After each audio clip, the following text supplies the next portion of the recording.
you ever wondered the best way to beat bigger opponents, I've got you covered, especially if you're a beginner. Not only am I going to show you my opinion on some easy ways to beat a bigger opponent, I'm going to show you how to structure a plan so that you can get better at this as you evolve in your jiu-jitsu journey. So if you want to beat bigger guys and gals, you're in the right place. Let's dive in.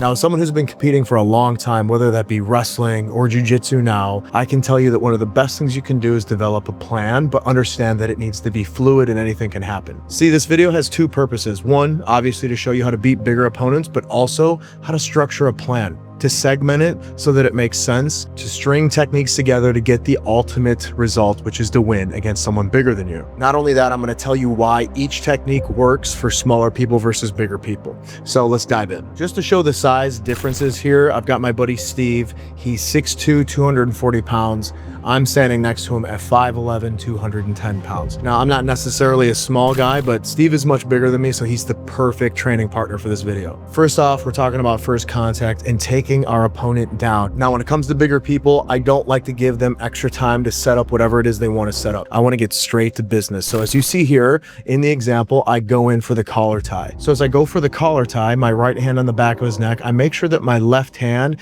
gets inside control on his bicep. I don't want to engage with my hand on the outside. That gives him all the opportunity in the world to shoot takedowns on me. I need to fight for inside control. So as you see, I get my left hand on his bicep. Now from here, I pull his elbow down, and because of this, he wants to fight his elbow back to equilibrium. So he starts to push that elbow back up. That's when I take a drop step forward as I throw his arm past my head. So as you can see in the example, my outside foot steps forward. That means my inside knee drops next to his foot. As I'm level changing, as I'm dropping my body down towards the ground with that drop step, with my left hand that was already on his bicep, I'm throwing his arm past my head. This creates a little bit of forward momentum in his body, which makes it a little bit easier to find my way to his back. This is a very important part of the duck under that a lot of people ignore and then wonder why their duck unders aren't working.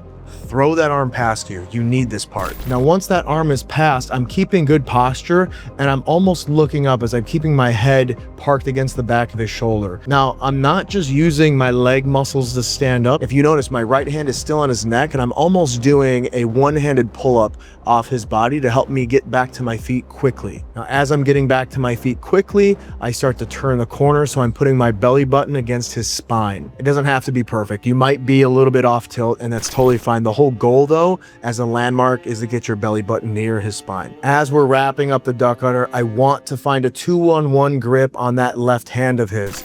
So as you can see, my left hand grabs near his elbow in front of his arm, and that hand helps guide his left wrist to my right hand. And as you can see here, I've got 2-on-1, which is very powerful. It's hard for him to turn out of this. He's essentially stuck here until he solves this grip, which we are not going to give him time to do. Now, I like the duck under for bigger, specifically taller opponents, because their center of gravity is a bit higher. Their arms are a bit higher. Yours will be a bit lower. And because of this, it's easier to duck under their defenses, under their weapons, which would be their arms. So for guys that are taller, duck under city, especially if you set it up properly like I showed. Another reason that I like this is that it doesn't take a lot of energy or strength. The last thing I want to do is shoot a double leg on a bigger guy and then he sprawls and I have to use all my power and energy to finish it.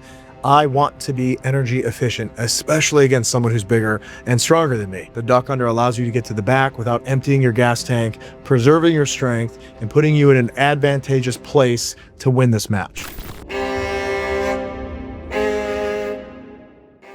Most people don't realize this, but your gear can either help you or hold you back. Now, I've been training in jiu-jitsu gear for a long time, and most of it looks good online, but falls apart when it actually matters. That's exactly why I wear X Martial. This isn't just clean designs, it's performance-built gear. You get a compression fit that actually moves with you, durability that holds up during the hardest of rounds, and designs that don't look like every other basic rash guard on the mat. Whether you're drilling, competing, or going to war with one of your favorite training partners, X Martial is built for it. It's lightweight, it's breathable, and it's made for people who actually train. If you're serious about your jiu-jitsu, your attire should match that. So Go check out X Martial, grab yourself a set or 2 or 3. And if you're smart, you use my code IRONWILL to save yourself some money. Train harder, roll longer, and look sharp doing it.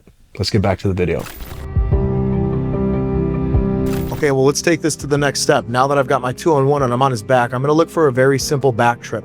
A lot of guys might think, oh, it would look really cool if I lift him and slam him, and sure, that looks cool, but it costs a lot of energy and it can cost some strength. So to stay effective with your energy expenditure, I'm gonna take my left foot, I'm gonna park that on the back of his left heel. A good way to remember this is that if you are tying up his left arm with your 2-on-1, then you're also going to trap his left foot. If you're tying up his right arm with your 2-on-1, you're gonna trap his right foot. Essentially, you're taking away both posts on the same side so that he can't post and prevent this from happening. Once my foot's parked, I can essentially sit to my butt, but I'm corkscrew sitting so that I'm landing on my left hip.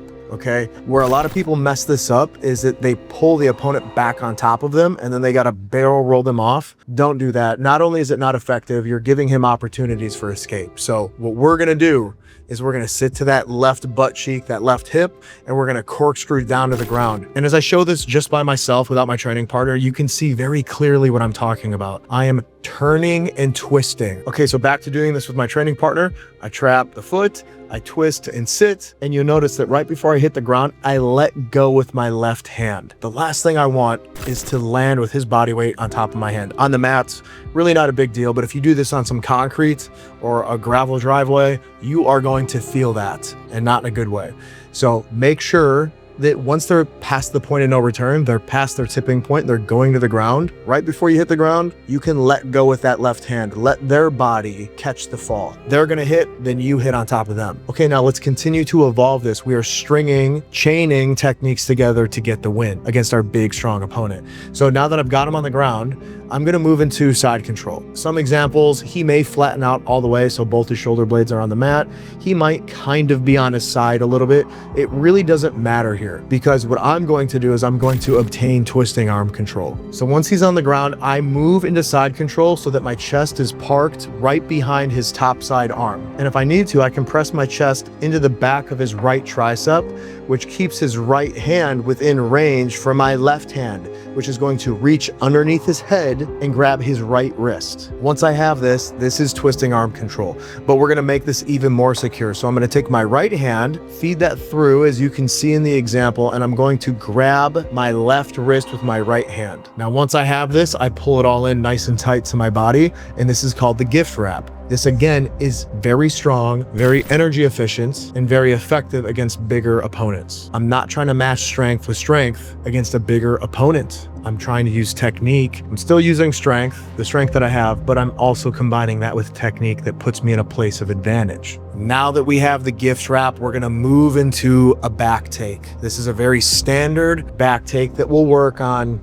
anybody, smaller, same size, bigger. But the reason I like to go for back takes on bigger opponents is really the same reason why I like to go for it on anyone. It's because all of our weapons are oriented to the front. If you can get to their back, you don't have to deal with their arms or their legs all that much. Think of it like this. You get to back control, all your weapons and defenses are facing the weakest part of their body, which is completely free of weapons and defenses, the back. So if you're going against someone who's bigger than you, try to prioritize getting to the back, and it'll make your life a lot easier once you get there. Okay, the how. How do I get to the back from the gift wrap? You're gonna see here that I'm gonna take my right foot and I'm gonna step over his torso and suck my heel back into his stomach, nice and tight. I don't wanna leave space. I'm taking space from him, okay? Parking that heel nice and tight against his stomach. From here, my left leg will suction into his body, almost paralleling his torso. From here, I can pick his body weight up and sit back, and I'm dragging his torso on top of mine. Now from here, we're in the perfect place to land a one-arm choke. Now I've seen a lot of people say there's no way I can learn how to choke with one arm. It's very simple. You just have to break it down correctly. So because we use the gift wrap, we're already in a great place to stop one of his arms from defending the choke. You can see here in the example, my right hand just keeps a grip on his right wrist, and I punch this hand down. I don't necessarily have to punch his hand all the way down, but I can apply downward pressure so that he can't get his hand up to his neck. From here, I'm going to finger walk my left arm up his shoulder, over his shoulder, and then on top of his trap. Once I'm on his trap, I can even finger walk it a little bit deeper to get extra tight, okay? Now, once my hand is parked on that trap, I'm gonna get a nice grip on it, right? I don't wanna slip off. I'm gonna sink my fingers in, not really the tips of my fingers, like I'm trying to dig through dirt, but really try picturing pressing all of your hand equally in to that trap, like from fingertip down through the palm of your hand as one unit is sinking in to his trap muscle, making it nice and secure, okay? Not curling the fingers in, but sinking the whole hand in as a unit. Now from here, I'm essentially doing the same action as a hammer curl, right? I'm gonna bring my hand close to my face, but at the same time, I'm using my head and pushing that into the back of his head. Taking a big deep breath, taking up space with my chest, pushing my head into the back of his head, and then curling my hand forward towards my own face. And in doing this, it becomes very tight, very quick, especially on bigger opponents who have bigger necks. You will notice if you've been doing jiu-jitsu long enough, it's a little bit easier to choke big guys versus smaller guys.